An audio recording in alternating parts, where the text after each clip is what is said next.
আসসালামু আলাইকুম। Top merit IT ইনস্টিটিউটের পক্ষ থেকে আপনাদের সবাইকে স্বাগতম। আশা করি সবাই ভালো আছেন।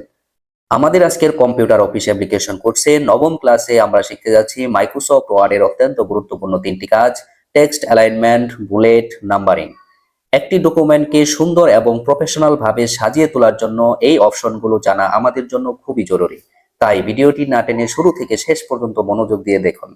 মূল ক্লাসে যাওয়ার আগে আপনি যদি আমাদের চ্যানেলে নতুন হয়ে থাকেন তাহলে অবশ্যই সাবস্ক্রাইব করে নিন এবং পাশের বেল আইকনটি প্রেস করে দিন। চলুন শুরু করা যাক আজকের মূল ভিডিও। তো দেখেন কিভাবে টেক্সট অ্যালাইনমেন্ট করতে হয়। তো আমি নতুন একটা ফাইল নিব, নিয়ে কিছু র্যান্ডম কিছু এখান থেকে প্যারাগ্রাফ নিয়ে নিব। আমি কিন্তু আপনাদের র্যান্ডম কিভাবে কিছু মাইক্রোসফট ওয়ার্ড থেকে প্যারাগ্রাফ নেওয়া যায় এটা কিন্তু আমি আপনাদের শিখিয়েছিলাম। তো আমি দেখেন প্রথমেই আমি যেটা করব, সমান দিব, দেওয়ার পরে আমি লিখব হচ্ছে র্যান্ড, লেখার পরে দুই পাশে দুইটা কি দিব, ফার্স্ট ব্র্যাকেট দিব, দিয়ে দেখেন ইন্টারে যখন আমি ক্লিক করব দেখেন আমার কিন্তু অটোমেটিক কিছু ওয়ার্ড কিন্তু আমি এখানে পেয়ে গেছি। তো দেখেন এই ওয়ার্ডগুলা যদি আমি অ্যালাইনমেন্ট করতে চাই, আমি ফন্টের সাইজ একটু ছোট করে দেই, কমিয়ে দিব, তাহলে আমি কি অল সিলেক্ট করে নিয়ে কন্ট্রোল এ ক্লিক করে অল সিলেক্ট করে নিয়ে এখানে দিব হচ্ছে 18 দিয়ে দিলাম। তো দেখেন এটাকে যদি আমি অ্যালাইনমেন্ট করতে চাই তাহলে আমার কি করতে হবে, দেখেন আমি আবার কন্ট্রোল এ চেপে অল সিলেক্ট করে নিলাম। নেওয়ার পরে দেখেন অ্যালাইনমেন্ট যদি আমি করতে যাই তাহলে দেখেন এই যে এখানে প্যারাগ্রাফ গ্রুপের দেখেন বাম পাশে যে আছে এটা হচ্ছে লেফট অ্যালাইনমেন্ট। দেখেন লেফট অ্যালাইনমেন্ট এটা যদি আমি দেখি, দেখেন বাম পাশের যে লেখাগুলা দেখেন, এই যে একটা লেখা, এত একটা প্যারাগ্রাফ, দেখেন বাম দিক থেকে কিন্তু একই স্থান থেকে শুরু হয়েছে, তার মানে বাম দিক থেকে কিন্তু একদম সোজা। দেখেন প্রত্যেকটা লাইন একই স্থান থেকে একই জায়গা থেকে শুরু হয়েছে, কিন্তু ডান দিকে কিন্তু দেখেন একই জায়গায় শেষ হয়নি। আবার আমি যদি এটাকে সিলেক্ট করা অবস্থায় যদি আমি এই দেখেন সেন্টার অ্যালাইনমেন্টে ক্লিক করি, দেখেন এই একটা পেজের একদম মাঝ বরাবর আমার এই লেখাগুলা চলে যাবে, প্যারাগ্রাফের লেখাগুলা চলে যাবে। দেখেন এটা বোঝার জন্য আমি যদি আমার টপ মেরিট আইটি ইনস্টিটিউটের টাইটেলটা দিই, দেখেন আমি আমি অবশ্যই দেখিয়েছিলাম আপনাকে। যদি আমি টাইটেলটা লিখি যে টপ মেরিট মেরিট আইটি ইনস্টিটিউটটা যদি আমি অ্যালাইনমেন্ট করতে চাই তাহলে দেখেন আমি এটা একটু ফন্টের সাইজটা বড় করে নিলাম, 20 করে নিলাম। এখন দেখেন এটা যদি অ্যালাইনমেন্ট আমি করি, দেখেন কি হচ্ছে, আমি যদি সেন্টারে দিই তাহলে কিন্তু একদম পেজের মাঝ বরাবর চলে যাচ্ছে।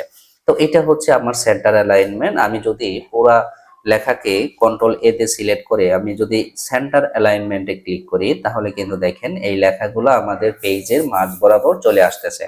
এখন এটা যদি আমরা এই যে দেখেন রাইট অ্যালাইনমেন্টে ক্লিক করি, এই যে সেন্টারের ডান পাশে যেটা সেটা হচ্ছে রাইট অ্যালাইনমেন্ট। তো দেখেন এখানে কিন্তু কি হচ্ছে যে আমাদের পেজের ডান পাশের লেখাগুলা পয়েন্টগুলা দেখেন ডান পাশের যে শুরু শেষ হয়েছে, শেষ যে লাইনটা একদম কি আছে, সোজা আছে, সমান আছে। কিন্তু লেফটের যে শুরু হওয়ার যে ওয়ার্ডটা বা প্যারাগ্রাফটা বা লাইনটা শুরু হওয়ার যে প্রথম স্টেপ এটা কিন্তু কি নেই, সমান নেই। কারণ হচ্ছে আমি এখন কি দিয়েছি, রাইট অ্যালাইনমেন্টে দিচ্ছি যে রাইটে কি থাকবে, ডান দিকে সমান থাকবে। আবার যদি আমি লেফটে দেই তাহলে দেখেন এখানে কি হবে, আমি একটা ক্লিক করে নিলাম, অল সিলেক্ট করে যদি আমি লেফট অ্যালাইনমেন্টে দেই আবার কিন্তু শুরুর যে হচ্ছে প্রথম স্টেপ সেটা কিন্তু সমান হচ্ছে।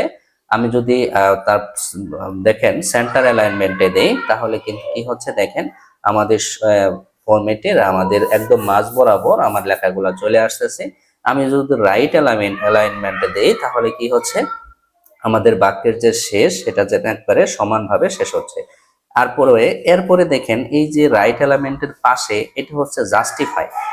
হ্যাঁ, এটা হচ্ছে জাস্টিফাই অ্যালাইনমেন্ট। এটাতে আমি যদি ক্লিক করি তাহলে দেখেন আমাদের এখানে কিন্তু প্রত্যেকটা লাইন যে শুরু এবং শেষ, প্রত্যেকটা প্যারাগ্রাফের শুরু এবং শেষ কিন্তু দেখেন সমানভাবে শুরু হচ্ছে, আবার সমানভাবে কি হচ্ছে, শেষ হচ্ছে।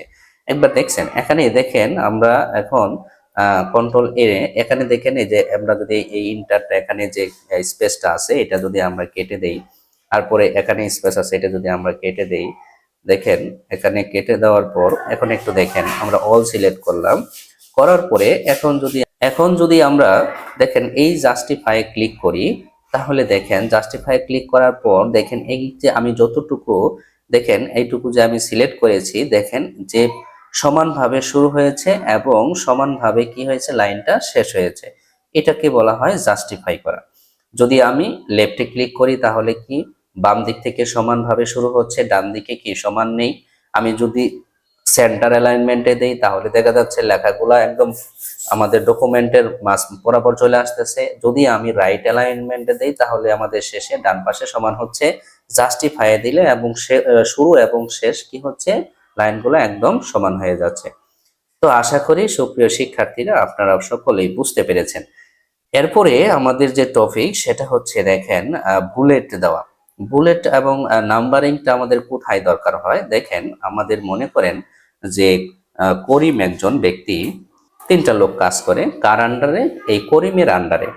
তো দেখেন এটা বোঝানোর জন্য আমি কি করব, এই তিনটাকে আমি কি করতে পারি, বুলেট দিতে পারি। বুলেটটা কোথায় দিব, দেখেন এই যে প্যারাগ্রাফ যে গ্রুপ আছে, গ্রুপের উপরের যে সারিতে দেখেন এর পাশে বাম পাশে কোনায় যে দেখেন এখানে কিন্তু বুলেট লাইব্রেরি, এখানে হচ্ছে ডট আসবে, এখানে বৃত্তাকার সার্কেল আকারে আসবে, এখানে আপনার চতুর্ভুজ আকারে আসবে। দেখেন এখানে কিন্তু বেশ কয়েকটা প্রতীক আছে, যদি আমি এইভাবে দিই এরকম আসবে, যদি এরকম দিই এরকম আসবে।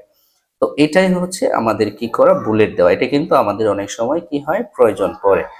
তো আমি চাচ্ছি এটাকে বুলেট না দিয়ে আমি কি করব, নাম্বার দিব। মনে করেন আমাদের একটা অফিসে অনেকগুলা লোক কাজ করে, কার একটা ম্যানেজার করিম সাহেব একজন ম্যানেজার, ওনার আন্ডারে কি কাজ করে কতজন, 30 জন। তো সেক্ষেত্রে বা 3000 জন, তো সেক্ষেত্রে আমাদের কি করতে হবে, নাম্বারিং করতে হবে।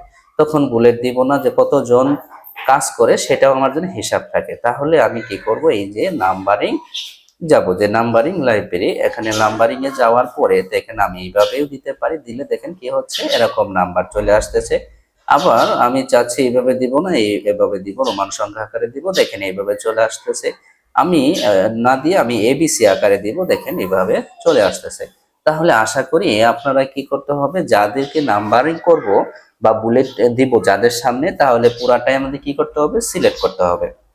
তো করিম সাহেবের এখানে আমি দিলাম হচ্ছে বুলেট, দেন বুলেট দিলাম এইটা, এবং আমি এই আব্দুল সালাম জব্বার এখানে আমি দিব নাম্বারিং। নাম্বারিং হচ্ছে আমি 1 2 3 4 এটা দিতে পারি, অথবা এটা দিতে পারি, অথবা আমি কি দিচ্ছি, এবিসি দিতে পারি। তো আমি 1 2 3 4 দিলাম, কারণ করিম সাহেবের আন্ডারে কয়জন লোক কাজ করে, 3 জন লোক কাজ করে, আব্দুল সালাম জব্বার। তো আশা করি আজকের ক্লাসের যে মূল তিনটা কাজ, টেক্সট অ্যালাইনমেন্ট, বুলেটস আর নাম্বারিং কিভাবে করতে হয়, আশা করি আপনারা সকলেই বুঝতে পেরেছেন। তো অবশ্যই আমার ক্লাসটি আপনাদের হেল্পফুল লেগেছে। তো সকলে ভালো থাকেন, সুস্থ থাকেন, দেখা হচ্ছে পরবর্তী ক্লাসে। আল্লাহ হাফেজ।